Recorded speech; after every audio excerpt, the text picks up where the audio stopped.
sometimes people think they are better than they are, or they know more than they think they do.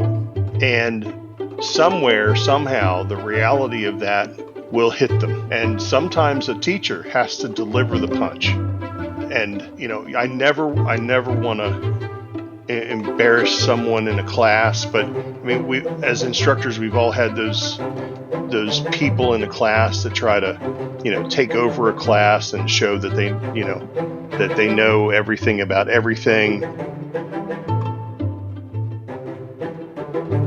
Good evening, ladies and gentlemen, and welcome back to another exciting, thought-provoking episode of the Jaded Mechanic podcast. My name's Jeff, and I'd like to thank you for joining me on this journey of reflection and insight into the toils and triumphs of a career in automotive repair. After more than 20 years of skin knuckles and tool debt, I want to share my perspectives and hear other people's thoughts about our industry. So pour yourself a strong coffee or grab a cold Canadian beer and get ready for some great conversation.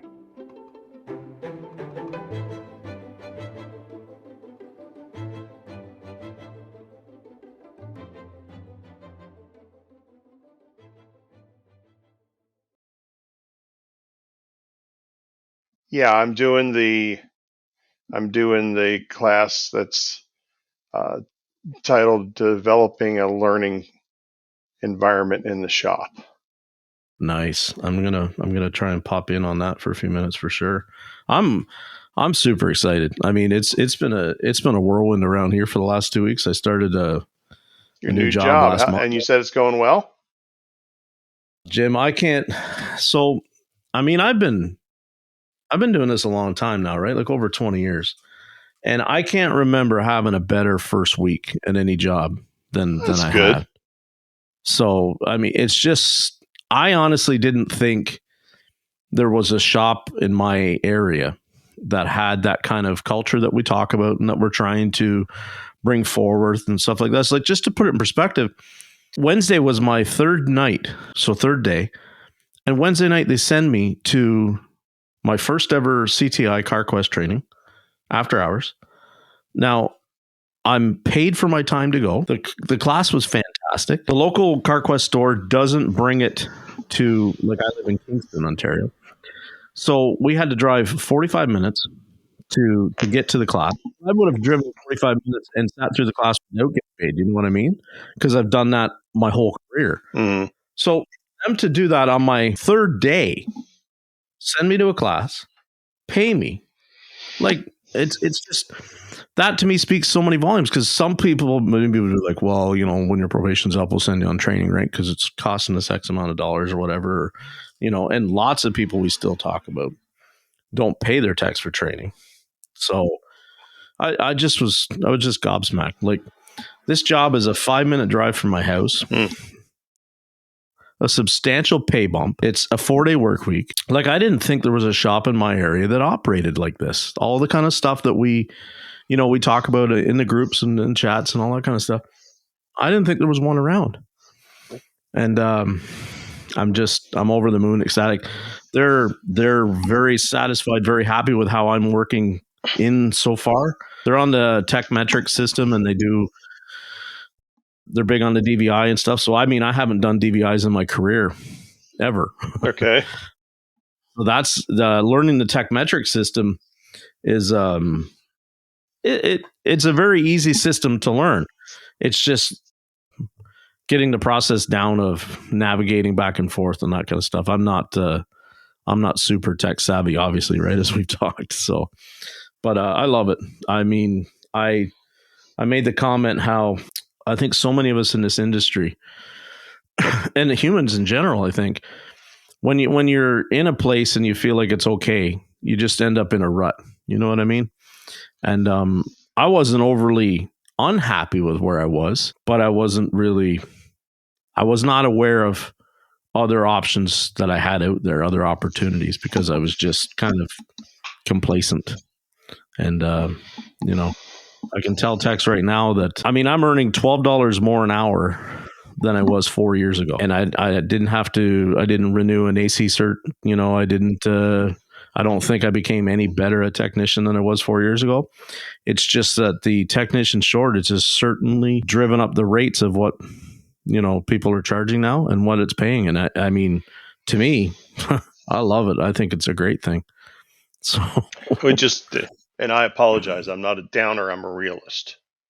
right. I just wonder how sustainable the current condition is, because you also know that a lot of these shops, if they get the opportunity to go back to keeping the share they used to, a lot of them will do it because they may not see, excuse me, they may not see the benefits that got built in to the team with the changes. So it'll be Right. the next couple of years are going to be interesting, I think. Mm-hmm.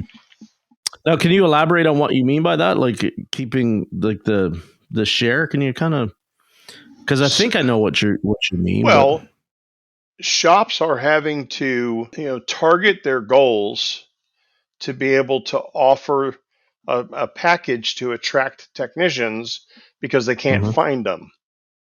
Right. And so that's creating these opportunities like you found. I don't think enough of them. And I think that is spoken to by the fact that shops like the one you just found are not falling out of the trees for you. Yes. You, Yeah. and you were kind of shocked to find one, but there it is. And so my feeling is that if you watch the behavior of a lot of owners, I'm going to start to sound like you, I think. If you watch the behavior of a lot of owners, they will, and hopefully this is not this is you and I talking. This is not what I was going for with this podcast, but they will, if they have an opportunity to save on oil or any other commodity to hmm boost their profit percentage, they will do it. And too Right. many of them will readily apply that same concept to human capital. Yeah. Did that explain where I'm coming from? Exactly. I know exactly what you mean Okay. for sure. Yeah. And so if they have the opportunity and the upward pressure is not on pay scale and benefits and the things that they're having to do. Now, just talking with my wife about CarMax and what they've had to hmm do to attract technicians and paint people and everything now compared to where they were 10 years ago. They've had to, really step up and put some cheddar on the table, if you will. Yeah. And so Yeah. if they had an opportunity to revert back to where they were and the cost of used cars comes down, they'll have an opportunity and they will seek to try and regain some of that revenue stream. Right. Yeah. It's just a natural state. I wonder. So, because it's kind of an interesting parallel, right? When this week with the development of the UAW strike, and I'm not trying to go into a whole political thing or pull people's opinions out of it one side or the other, but it's a very interesting timing when we see the technician shortage and then we see this strike because like I mean I think a lot of the non-dealer techs are going to be okay, but I mean I have lots of friends that still work in dealers, and the idea that they could that the parts shortages are going to become even worse depending on how this strike goes has a lot of them very scared because some of them are just starting to get back up on stride from the COVID thing. And then now with this happening, I think we see the cultures in a lot of dealerships change right pretty quickly in terms of how they do business and how they're going to have to look after their people.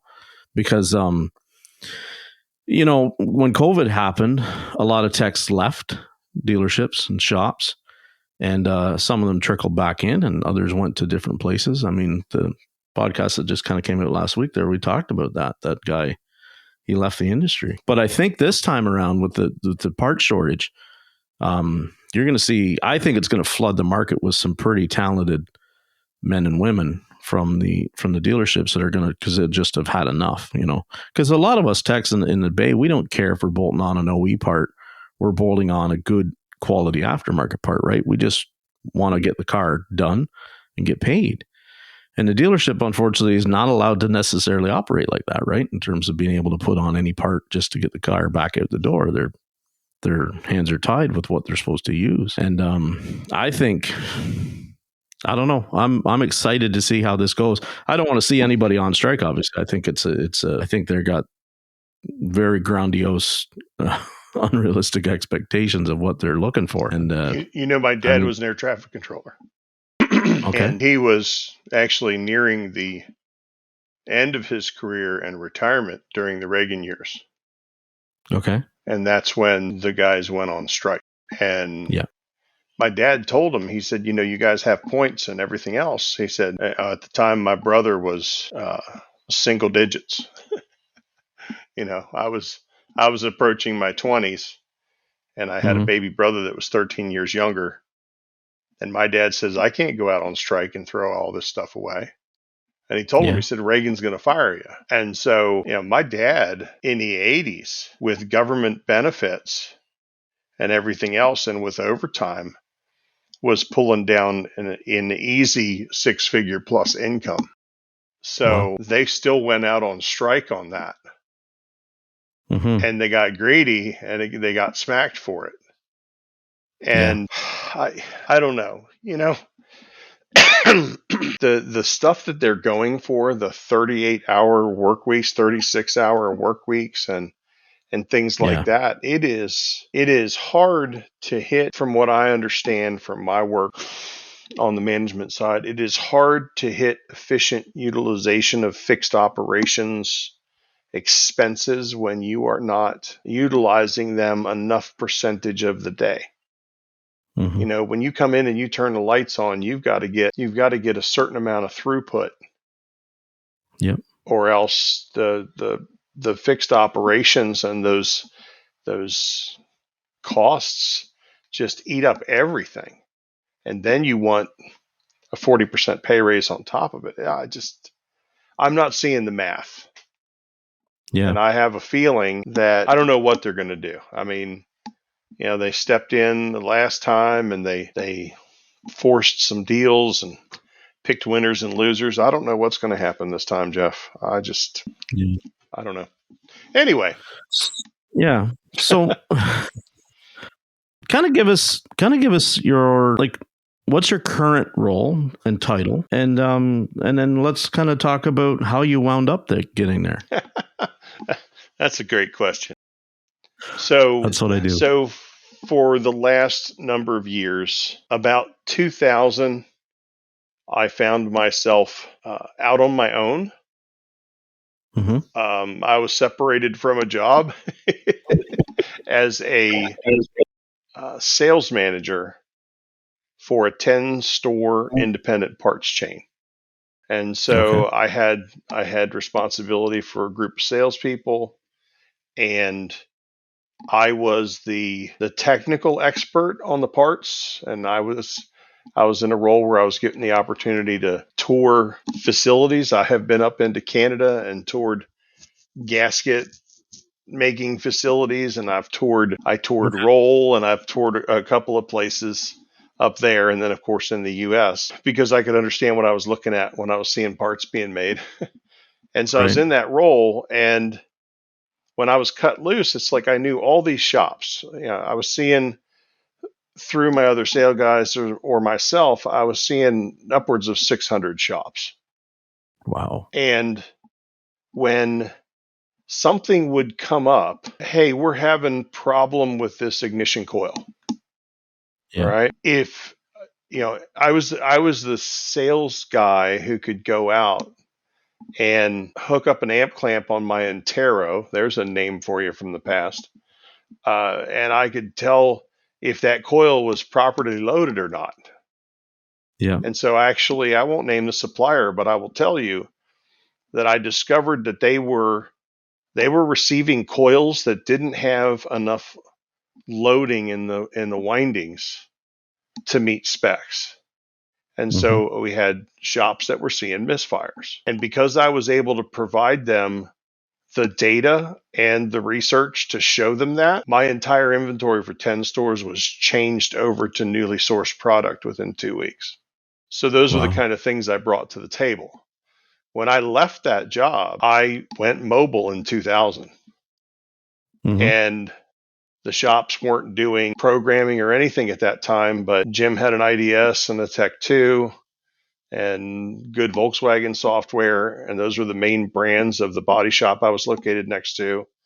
and I started doing mobile work. So I'm kind of Right. giving you the long path. No, it's good. So back in that time frame, 23 years ago, my clients would text me and I would go to their house or place of work, pick up their vehicle, take it in, service it, text message them pictures and so forth. Does any of this sound like predecessors to stuff that's common now?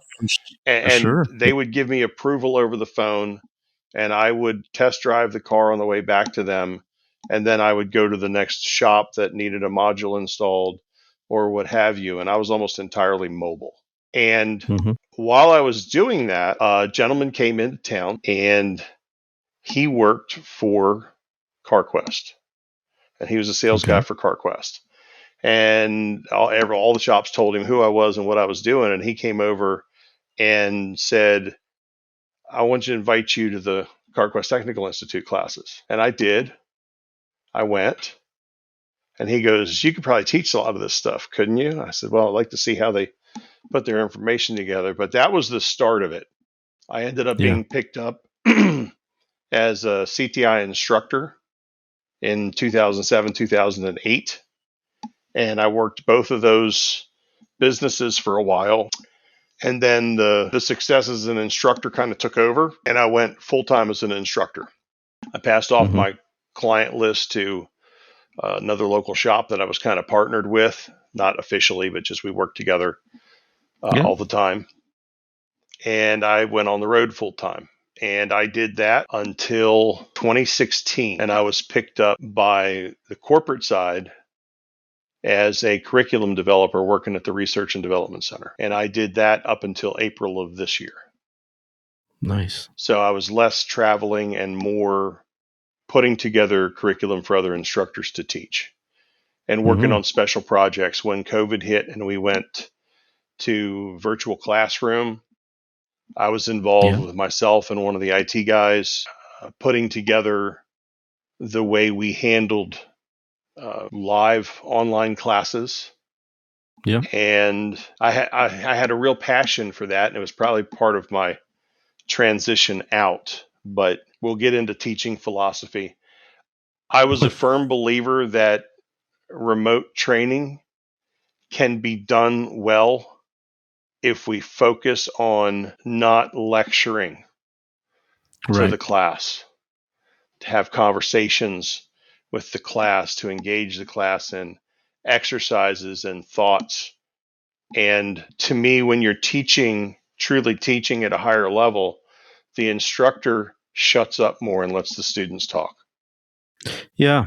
Yep. And so I was very passionate with that. I started working with Anthony Williams on the edges of the roles he was working on with the company, the Automotive Institute of Science and Technology, and his vision for that type of training.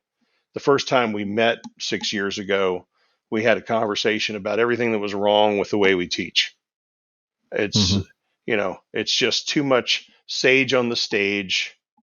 There are a lot of people. Anthony used to say this to me. He says, there's a ton of guys I respect, but he says, there's a lot of them that think they're way better than they are. Right. And he used to say, sometimes they just need a punch burp. You know what a punch burp is? Punch burp. I'm not familiar with that. I want to think that it's probably like when my dad would used to say to me, like, you're not getting it, I'll have to slap you in the back of the head. Is that kind of what? We never condone violence. That's what Anthony would say. We never condone actual violence. But he would say that sometimes people think they are better than they are, or they know more than they think they do. Right. And somewhere, somehow, the reality of that will hit them. And sometimes a teacher has to deliver the punch. Right. I never want to embarrass someone in a class, but I mean, we as instructors, we've all had those people in a class that try to, take over a class and show that they know everything about everything. Heard of a situation, but of a guy questioning an air conditioning curriculum, and he used some term that wasn't even related to air conditioning. It was related to skin. And he was using words that didn't even apply. And Right. sometimes you just have to, you know, hit that reality and go, that doesn't mean what you think it means. Here's what that actually means. And here's what's really going on. And that Hmm. can be a difficult lesson to be delivered, because we all have egos, and there's Yep. nothing wrong with an ego. An ego is part of what gives us confidence. Okay. But Yep. if you ever have to give a correction to someone, you don't just give them that stopgap. You go, it's okay, I'm going to help you. And that's the burp. Hmm. You just make sure that you're giving them the complete message. Yep. And so we've all seen, instructors that are like, hold all your questions till the end. We don't have time for that in class. I got all this material to get through. And quite frankly, that is, and I'll be really opinionated here, but we've got all the science and data to back it up. That is not doing our students or our learners the service they deserve. Hmm. And so, the sage on the stage, you are lecturing to them, but are you really facilitating a learning environment? Right. Okay. So, one of the last projects that I was involved with at my former job was I received a certification as what's known as a curator for building adaptive learning. And so, adaptive learning is a concept that I come up with a way of presenting information to a learner that is more like a tutor. Okay. So instead of lecturing you for 3 hours and giving you a quiz, if I was going to teach you something and it was just you and I, one on one, I'd start asking you questions. Right. And based on how you respond and what your confidence level is, I can judge where you are in your knowledge journey. And then I can start feeding you the information you need to fill in your mosaic on the topic. Hmm. And that becomes exceptionally efficient because we don't have to start with, in 1939, the Packard was the first transmission. Who cares? Yep. I'm glad you're smiling, because that's the Oh, for kind sure. of learning that always drove me nuts. Yeah. I sat in a meeting, and I won't even say who it was, but we need the technicians to know what the number of the white paper is for personal protective equipment when working on a hybrid. No, I don't. I don't need to know what the white paper number is. I need to know which gloves I use, how they're supposed to be tested, how they're supposed to be cared for, and don't lick the orange wires. Yes. Okay? I don't need to know the stuff that an engineer or somebody writing papers on the topic needs to know. That's Hmm. a different skill set. But we spend time making all these requirements for memorization and so forth, and we don't ever teach the logic and the critical thinking. Yeah. So now I'm kind of setting you up for where I've ended up. Well, if we can go back when you mentioned how you've got a person and they're sitting in the classroom and they have a question and somebody says, we have to wait to the end before I can answer that question because we have to get to the material. I can tell you that the way my brain works is that I immediately then become fixated even more so on the question. You know what I mean? Like it's like it becomes this ginormous roadblock that I can't get around it, because even when you continue to teach the material to me, I'm still trying to think. I'm always then my brain is in a fork. Am I going left or am I going right? Depending on if my question, right? What is the answer to that question? You're nodding like you know exactly what I'm talking about. That's just how my brain particular works, right? And Because you're not I can't unique. go with her. Yeah. I didn't think I was. You, well, you're unique in some ways, Jeff, but that's how the brain works. And so Yeah. what's happening is you are processing some of what you're seeing in real time, and Hmm. it has raised a question because you are building a mental model, Yep. and you are going to use that as the touchstone to compare to the other information. And if you have a question, that question deserves to be addressed because it might be giving you a handle on the topic that you need right now. And Hmm. a good teacher will recognize that and provide it. Or even better yet, there might be something in your question that tells me, oh, I didn't explain this part well enough, and that's why you have that question.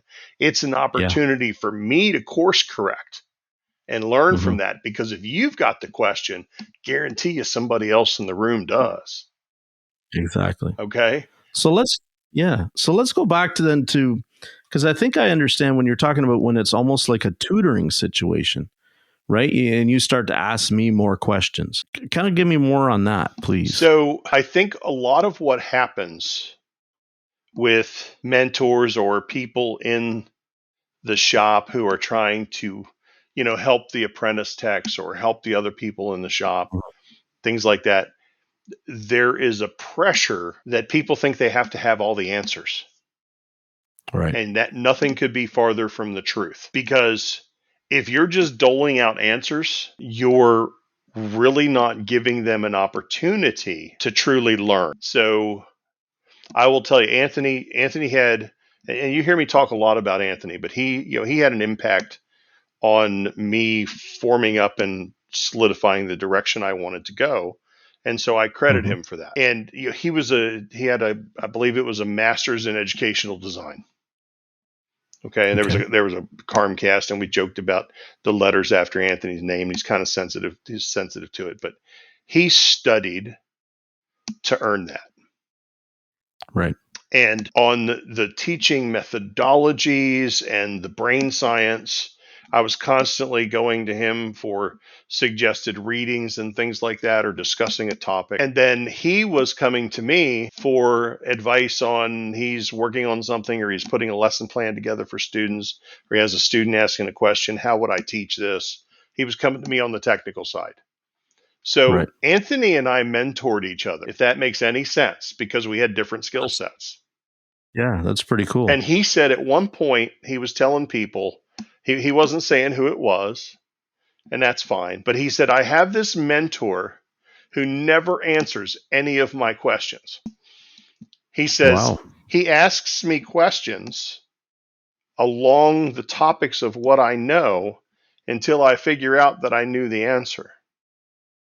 Okay. Yeah. And so it's to give him the confidence to take what he knows. And when you think about, oh my goodness, you're going to have to stop by the class. But when you think about, do yourself a favor and look up Bloom's taxonomy. And it Okay. is a hierarchy of learning and applying knowledge. So at the real simple level, what's the boiling point of water in Fahrenheit at sea level? Right? We could Yeah. learn something like that. That's a recall.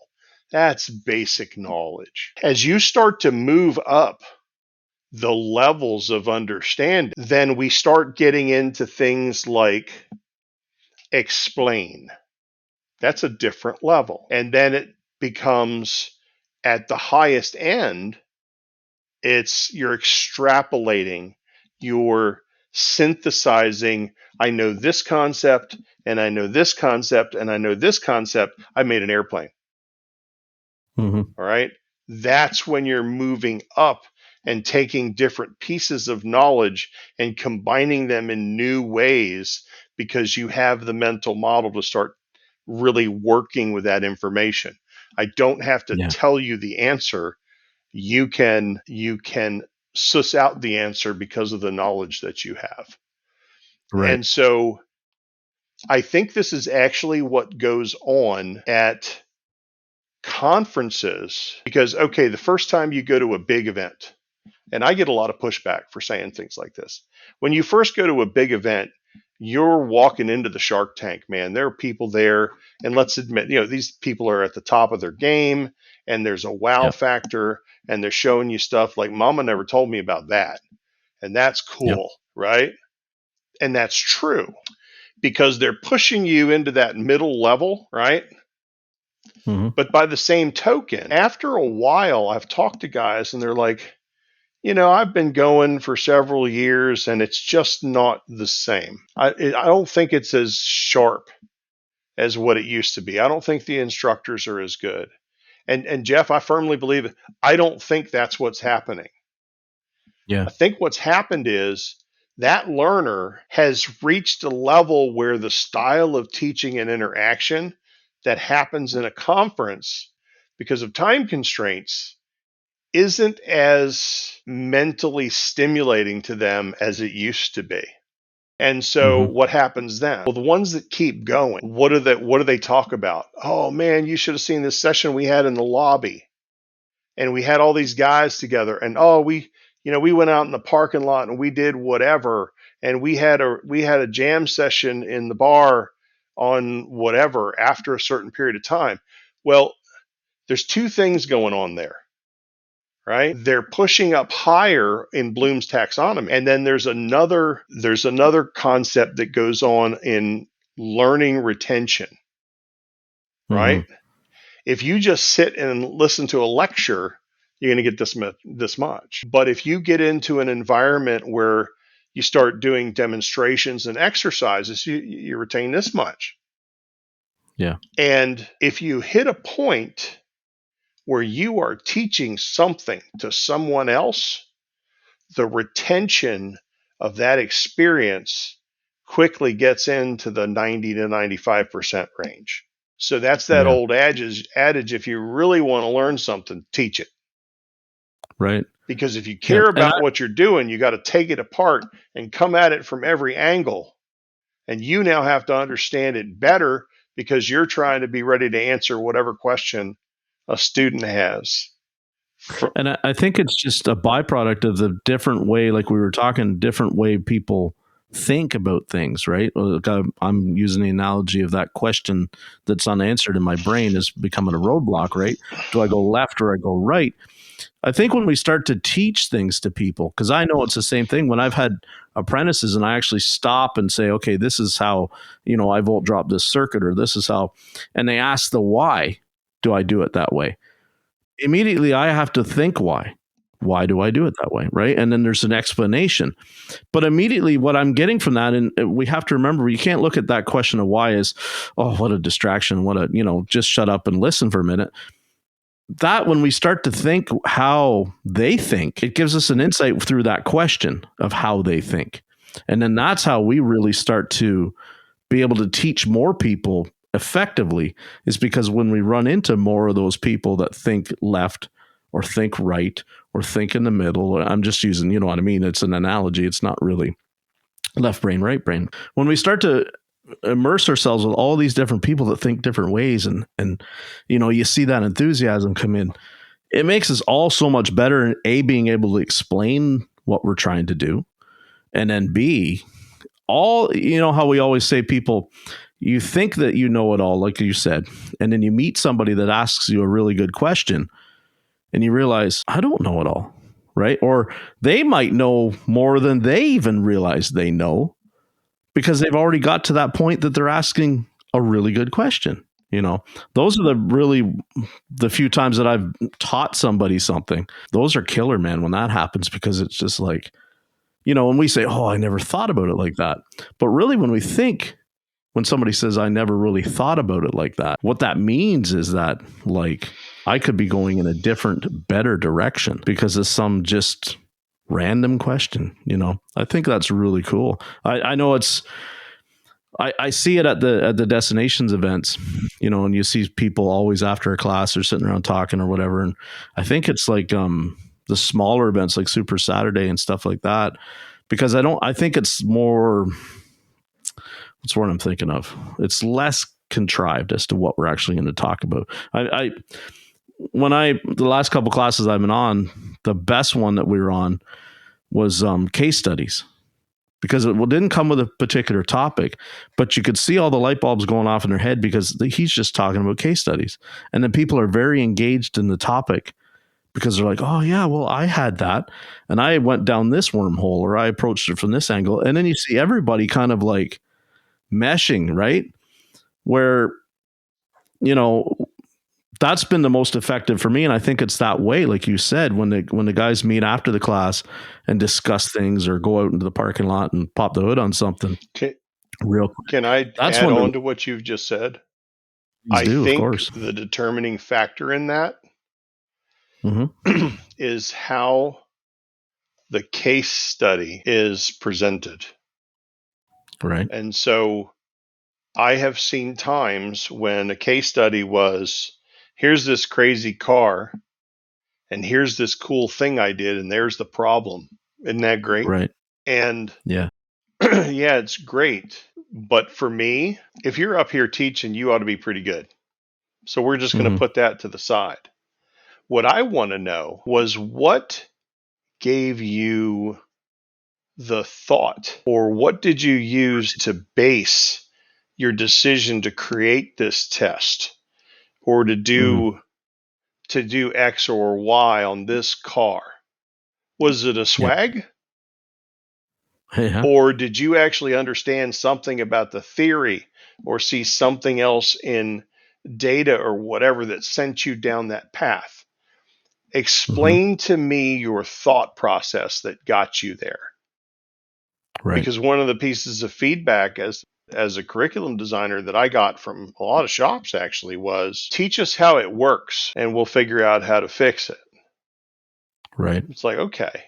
But case studies can be done in a way where it's presented as uh, a mental floss, a challenge. Here's how it Mm-hmm. works. Here's what it's doing. What could cause it to do that? And let's have that conversation.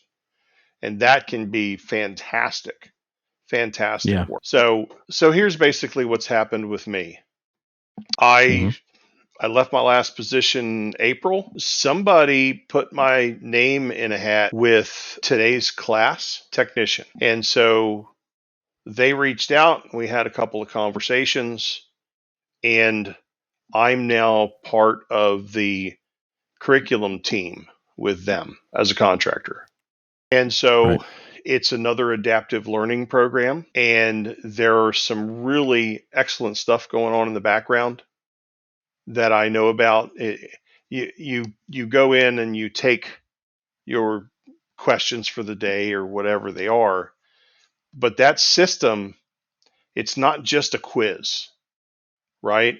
So the way the system is built is you're asked a question, and the question tries to be predictive of how well you understand.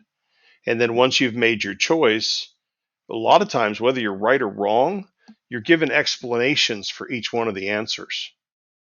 Mm-hmm. And that's where the learning really happens. So a tech that's using it has to understand that after you've said right or wrong, the magic happens in reading through why, Right. right? So the whys are Yeah. explained and the why nots. And then there's a little flag in the corner. And if you feel that a question was in error or it could have been clearer, or you know that there's that doesn't apply to all systems, whatever it is, Yeah. you have the opportunity to hit that button. Have you ever used the platform? Today's I class think technician? I think I saw it once, and it might have been several years ago. Okay. So. So when you hit that flag, you can type in and go X, Y, and Z, and this is what. Here's what I can Mm-hmm. tell you. Those just don't go in a bucket. There are people actually looking at them. And one of the roles that I'm playing in that group is, here's some feedback we got from a learner. I'd like your take on this. Mm-hmm. And so then the technical hat goes on and you dive into it. And if it is an issue with the question or how it was worded, or it was too platform specific, we're going to address it. Yeah. And so it's this continual improvement process that's going on with it. And I'm very, very excited about what's happening with that team. So that's one thing that I'm doing.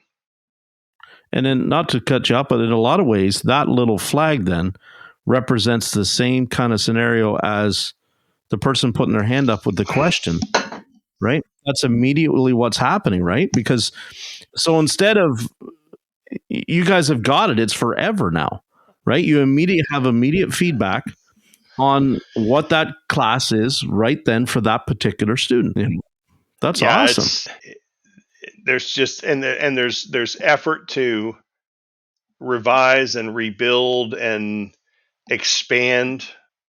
It's definitely it's definitely going to keep the team busy for quite some time, but I think it's a worthwhile project, and I'm gonna talk about it at ASTE. Imagine you have that system in a shop. There was just a podcast where they were talking about the platform and what happens when the technicians are on it. They start talking at break or at the coffee machine or whatever about, hey, did you get that question today? And what did you think? And so Mhm. now you have more conversation and more discussion, and the shop is marching its way up blooms because they're engaging in activities that are much more beneficial to not only the learning but the retention. Mhm. And so if you talk about it and you debate it and you explain it, then your retention level has just gone up. Right. And it's a fascinating reality of how the brain works. And that's what we need to lock down the learning. So Right. I'm excited about that. And then the other thing that I have gotten involved with is, as everybody is talking about, what are we going to do to try and create a sustainable pipeline of technicians coming in. And so I'm involved with a startup project called the Auto Talent Co-op. Oh, cool. And we are searching out and building action pods of people with expertise in areas that we think have to work together to create a long-term solution for attracting and growing talent in the industry. And so it's Right. not just about, and this is nothing I say here is a swipe at anyone, but a program that provides scholarships is fantastic, but it's not the only Yeah. piece of the puzzle. A program that provides training is fantastic, but it's not the only piece of the puzzle. There may be really good training out there, but it's not necessarily the appropriate fit for everyone. Yeah. So, what is it about the training that is successful? And what is it about the training that may preclude certain people from participating? And how do we make sure that the training is effective? So, recruiting, where is the best place? Where is the best place to put out the search? And if we recruit people, how do we make sure that we put them in an appropriate shop? I will tell you, I used to listen to conversations about, oh, we've got this plan to produce technicians and et cetera, et cetera, et cetera. And here's the kind of thing that would get me in trouble, Jeff, is I would say, okay, I go through all this training, right? Yeah. And I achieve all these, not only certificates but certifications, because I did proof of concept. I showed I could do it. So I said, okay, you're the shop. What gives you the right to put my certificate on your wall? What's your skin in the game? And that's a tough question to ask, but it's a part of the equation. So we're looking for finding good technicians, putting together provable career paths that give them a vision of what they can accomplish and where they can go. What does success look like? We're looking for training that's viable and provable. We're looking for recruiting processes that can find these people and get them in, and we're looking for ways to retain them. And we're also looking at knocking over silos. There's a lot of great things happening in silos, and we've got to knock those silos over and get them into pipelines. Okay. Okay. So So we've got to have you? get the students in. We've got to get them into the right type of training. We've got to get them into a champion shop that is doing everything right to provide the environment. If we're going to have a mentor in a shop, how do we qualify that mentor is appropriate, and they're not just sitting there with a riding crop to beat the new kid.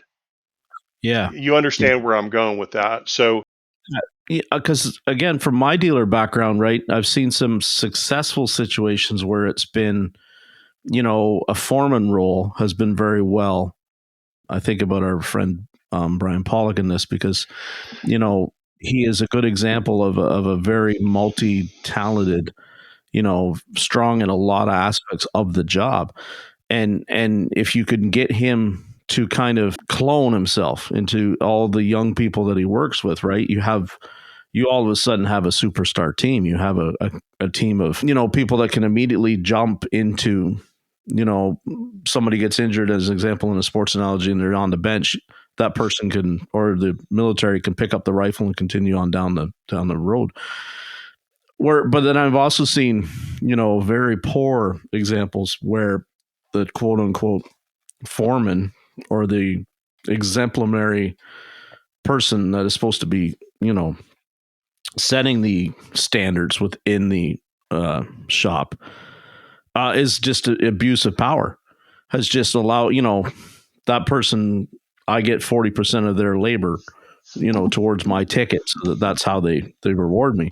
That doesn't create any kind of technician that most people don't want to then hire, right? Because you're not really mentoring that, and B, that person's going to become pretty jaded pretty quick. I have a friend that we were just speaking, actually. So the podcast that dropped last week, my friend Dan, he speaks about there's a dealership in town, and they have an old established technician there. And he is a quote unquote the foreman. He has literally run off more really good, young, talented people out of his shop because he brings them in, and it's just like, you're going to do a job. His number's on the ticket. He's going to supposedly walk you through it, but he's over doing another job. That's how he's making the hours that he needs to make, is because he's running two. But what he's known for is, if you talk back to him, they had a really strong, prominent young lady as a tech. She merely asked him a question, and by the end of lunchtime, she was terminated. And her question wasn't disrespectful. It wasn't like, he literally uses them to like, okay, you ramp that vehicle, and then you lift my vehicle because I don't feel like bending over to put the hoist under, right? And then he'll be doing a wiring repair on what he's working on because that's what he's supposedly strong at. And the kids are knocking out brake jobs or tie rod or a front end piece, and all that money's going into it. I don't want to see that continue in this industry. And if people in the industry right now, if you're in that position and you're listening to this, I got no love for you. I think it's a cheap way to get to where you got, if I can be so, that's the politest way I know how to say it at the moment. I just think that is a bigger obstacle. I don't believe that's mentorship. I don't believe that's training. I don't believe it's anything other than just, like you said, somebody with a riding crop. That's exactly what it is. It's toll gathering. Yeah. And so I've been having conversations with a lot of respected people, and I'm starting to gain some traction on people to be on the team, on the advisory side of this thing. This is a nonprofit to start. Okay. Right. And where it goes is going to be up to the team that's assembled. Right. But when you talk about core values, the first core value that we have on our organizational chart is egos in check. Okay. Team players, willing to add an and instead of a but. Right. So I like that idea, and I would add this to it. We're looking for additive thinking, not reductive, if you will. And so trying to get the right people involved early on. A lot of the early feedback is, for this thing to be successful, we have to have the right mentors. Because if you want to destroy the potential, put them with the wrong mentor. And so I'll say something that, you know that old adage, those that can do and those that can't teach. Yep. Well, I'm going to say this way. Just because you can doesn't mean you can teach, because teaching is a different skill set. And so the difficulty is creating a learning environment in the shop. A small shop with an owner trying to do that could be a real challenge because the Oh, owner has a lot of responsibilities. Trying to have your A tech do it may also not be the best choice of person. And that doesn't mean that the A tech is not A tech, that this lead technician is not super talented, but they have demands on their time and concerns of their own scale and scope. But boy, the right person with the right communication skills and the right people skills can take and create an environment where all these conversations happen, where mhm. people are willing to share, hey, I found this in service information while I was doing this job. So to me, a couple things are happening there. Hey, we're looking up service information. Yes. And then the other thing that's happening is people are sharing that knowledge, and okay, it may seem unusual to that person and maybe it's old hat to you and I, but it's still an opportunity to encourage that person because they just learned something and they shared it. And that's a Mhm. good environment to have. And so a lot of this is going to be talking about what are the kinds of things that we can do in a shop environment. This is what I'm going to be talking about at ASTE. What can we do in a shop environment that sets us up to continually improve? And then the other thing is, I've I've come to believe through study and practice that if we just set up a program and turn it loose, that it will fail Mhm. because there was a manager, a high end like executive VP level guy at CarMax. And he used to talk about we're really good at spinning plates. He says we can get a pole and we can stand it up and we climb up the ladder and we get a plate up on it. We can get it spinning and it's beautiful.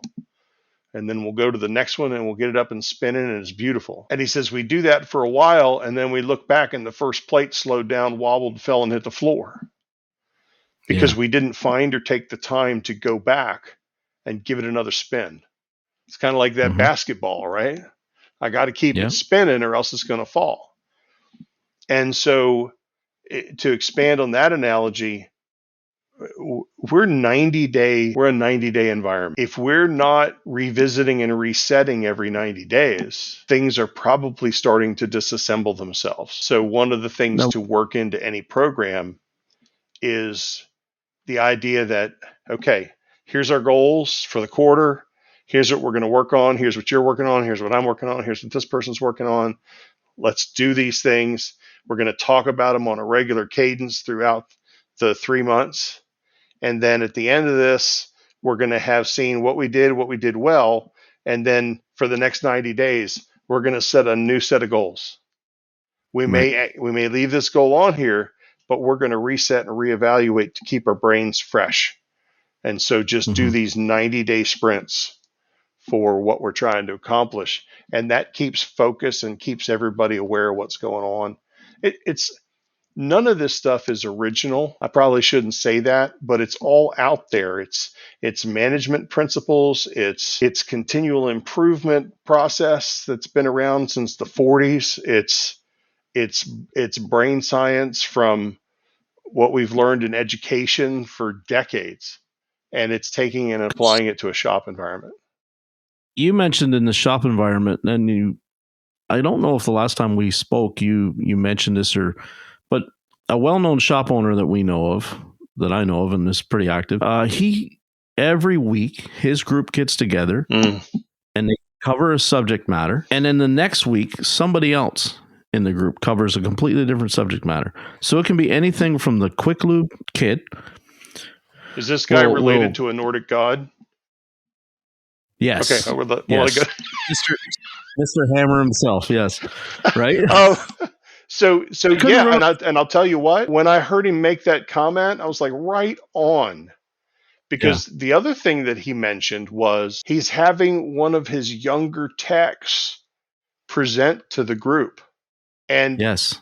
so, based on the conversation we just had, Mm-hmm. the highest level of learning happens when you teach. Yeah. So, he's having those young techs teach something that they learned.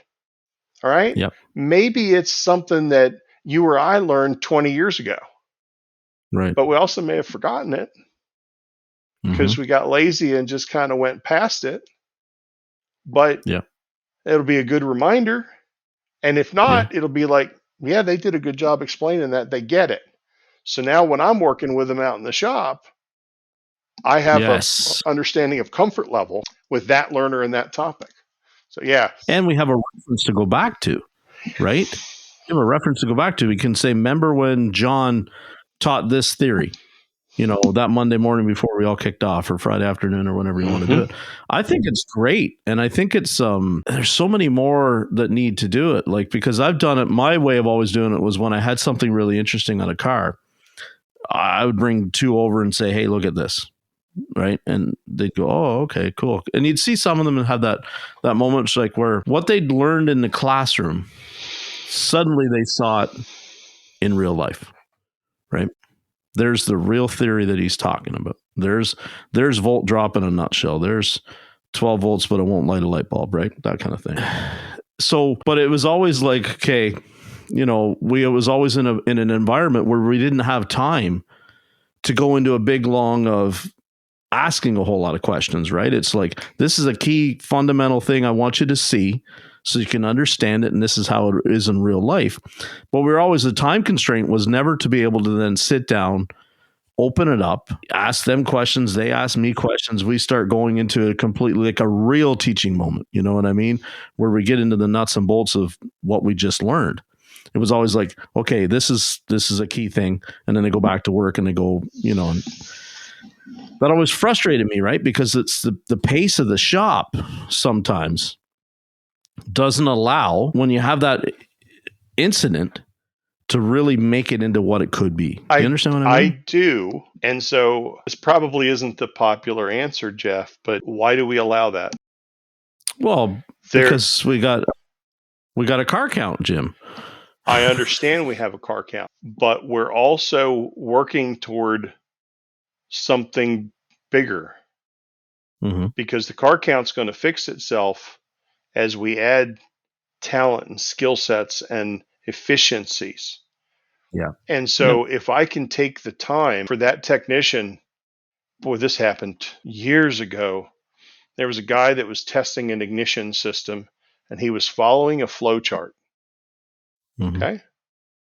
I will tell you, I'm not as hateful on flow charts as I used to be, because especially, I think Ford flow charts, if you actually understand what they're asking you to do, they are really sharpening your saw. Yeah. But if you're just going to go through and go, yes, no, 5, 11, skip to step 17, you're never going to see it. But if you walk up to a tech and they're doing a test and they get a result, and then I would just do things like this. What does that test result tell you? Forget about the flow chart right now. What does that test result tell you? Now I know where they are electrically, right? If they don't understand what that test result actually means, they're struggling with the core concepts of what they're testing. And so they need more of that before they try and go any deeper. But that's why those companies having you fill everything in on the computer now, right? Type in your answers. And an experienced tech gets frustrated because they understood what this meant and they jump to where they need to be and find the answer.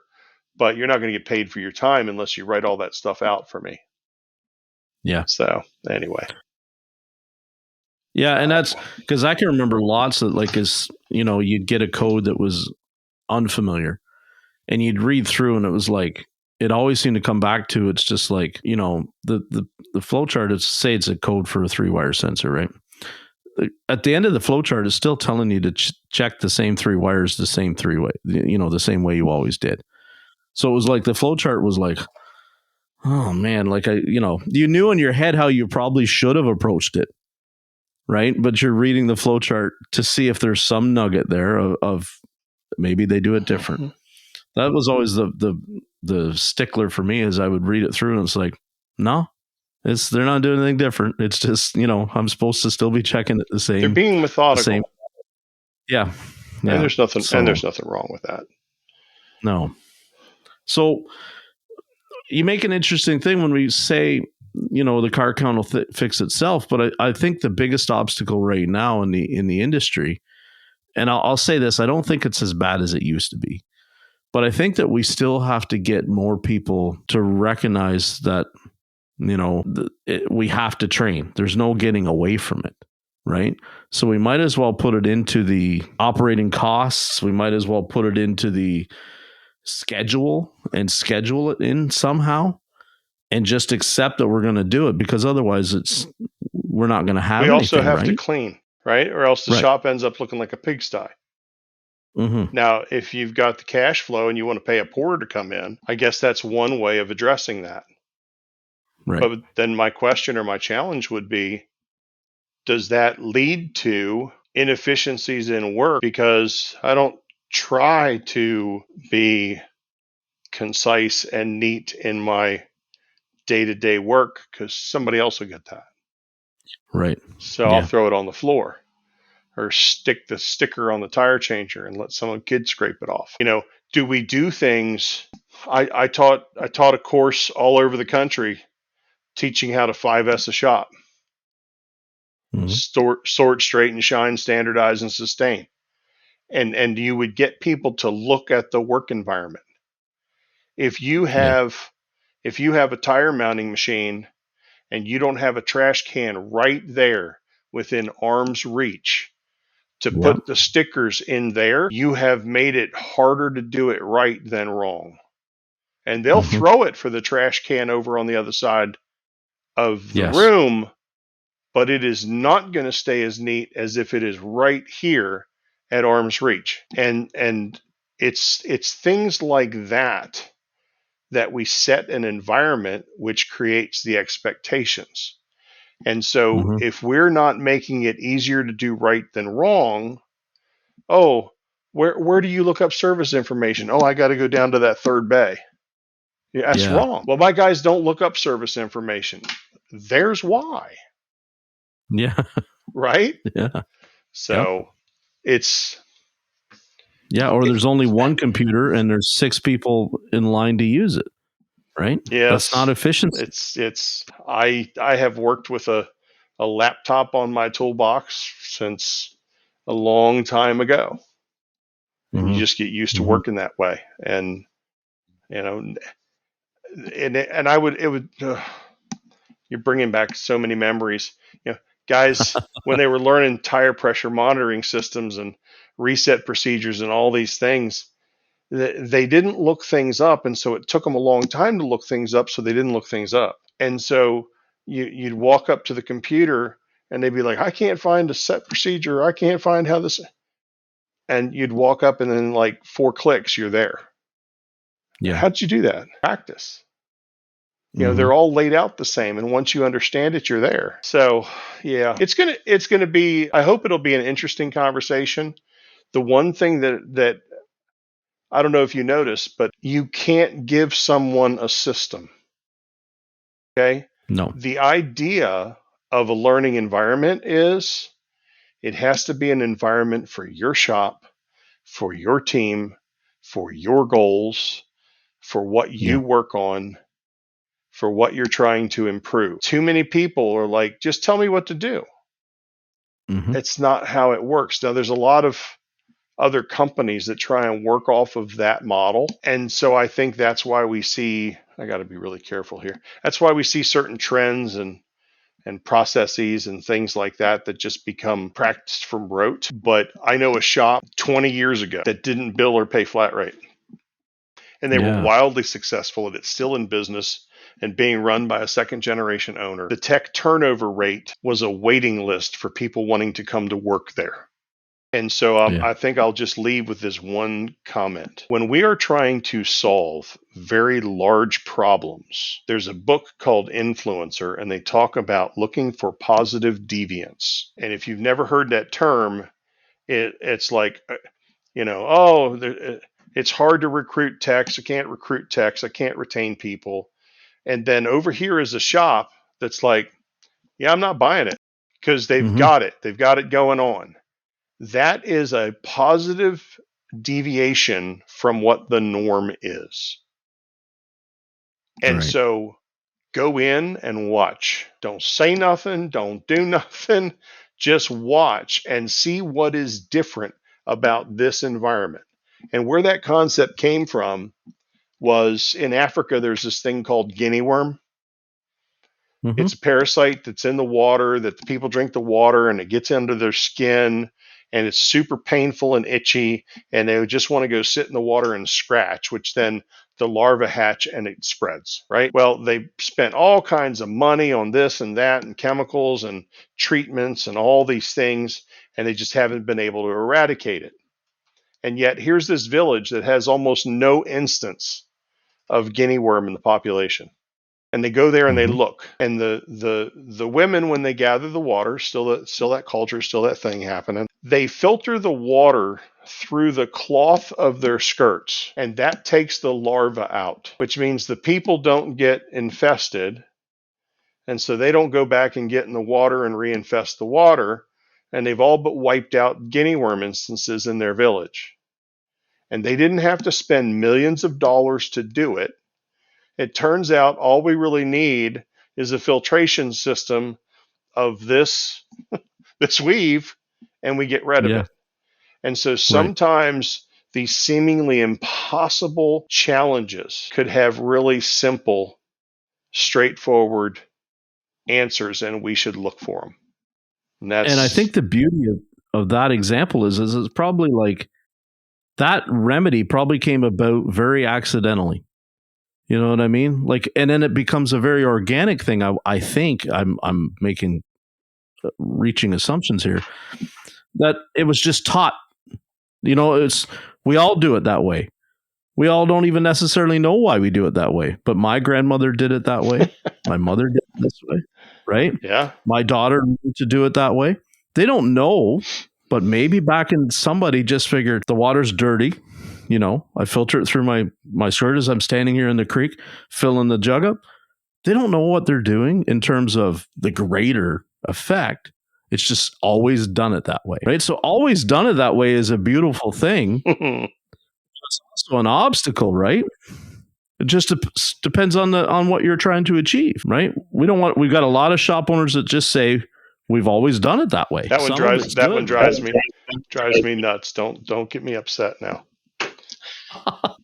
Oh, listen, Anyway, I'm not trying to get in, no. but I just thought an interesting parallel because we get things that we just do very well because of traditions that we pass down, right? Yep. But sometimes they become that tradition becomes a real obstacle.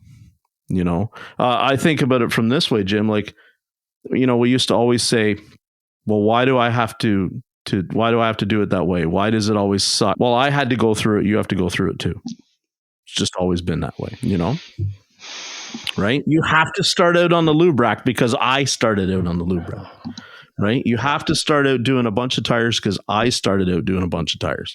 The beatings will continue until morale improves. Oh, I love that meme. You know what I mean, right? Like it's just I think I that's archaic thinking. I You know. worked at an equipment dealership briefly, and I was Mm-hmm. pre-assembling tractors and working on everything from, balers to tractors to whatever. And most techs had to walk up to the parts counter and wait for their parts. The service manager knew I had a background in a fuel injection shop. Now I'm going to show my age. I had a background in a fuel injection shop, and I could use microfiche to look up parts and Mm, record them on a ticket and just take them and go. And so I yeah. was given permission to go into the parts area and get my own parts. And I could be gone before the three people in line in front of me were finished waiting their turn. Right. And so my efficiency numbers were through the roof. And there Mm-hmm. was a little guy that worked in there named Lester. And he would be sitting there having an in depth conversation with the other people in line about how he just didn't understand why in the world there was a technician or a mechanic back in the parts room. We've always done it this way. Yeah. And that's how I was standing there. And this is where my reputation, I've had to work on being a kinder, gentler version of myself. But I Mm-hmm. was 23 years old. And I said, Lester, I know you've always done it this way, but 23 years ago, something started to change. What's that? I was born. Lester didn't like me very much. Hey, if you could do me a favor real quick and like, comment on, and share this episode, I'd really appreciate it. And please, most importantly, set the podcast to automatically download every Tuesday morning. As always, I'd like to thank our amazing guests for their perspectives and expertise, and I hope that you'll please join us again next week on this journey of change. Thank you to my partners in the ASA group and to the Changing the Industry podcast. Remember what I always say, in this industry, you get what you pay for. Here's hoping everyone finds their missing 10 millimeter, and we'll see you all again next time.